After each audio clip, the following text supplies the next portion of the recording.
All right. So now they're moving beyond Market Garden and planning. He's planning a patrol through a village. Back to the book. Battle school teaching at the time prescribed a strength of 12 to 20 for a fighting patrol. Here again, my instincts and experience did not conform to their teaching. He's a rebel. How can you command and control that number of men in the dark, particularly in a skirmish? Douglas, the company commander, tolerant of the abstinency of my opinions on these matters, left the planning to me. So cool. Douglas is a little decentralized command. You figure out your plan then.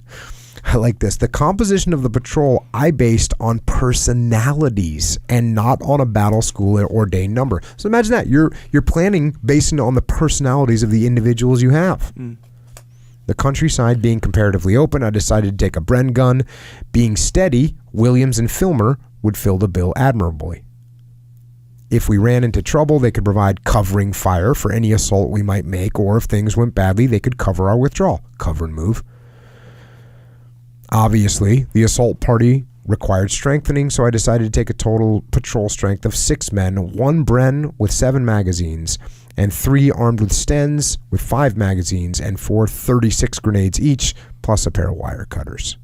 I carried my Colt, 4 grenades, and an umbrella. My umbrella had been a source of amusement to the platoon since I had found it on the roadside in Mook. Apart from keeping me dry in or out of a slit trench, it was useful when prodding for mines and brought some fun and color to our lives. Jim Kingston and Doug Proctor thought otherwise, maintaining a disapproving silence which I failed to notice. So now they're out on patrol. Moving down the bank to the right, we crawled forward in the mud and wet grass until we were almost past the orchard, from which came the sound of digging and voices. Suddenly a challenge came from our front, followed by a shower of stick grenades thrown from a trench just inside the orchard on our left. One of the grenades landed between my legs, which were stretched out and spread apart as I lay flat on the riverbank. There was no flash. Its explosion seemed muffled, and more importantly, owing to the soft mud, I received not a scratch. The game was up now. The concentrated fire of the 3 stens poured into the surprised Germans. Putting away my pistol, I threw 3 36 grenades in quick succession into the orchard, hurriedly reaching for my umbrella, which eluded me, and then ignominiously, we beat a retreat. So he gets a grenade thrown at him, and I actually had this happen in TU Bruiser. Some guys were out on a patrol. They were in an open field.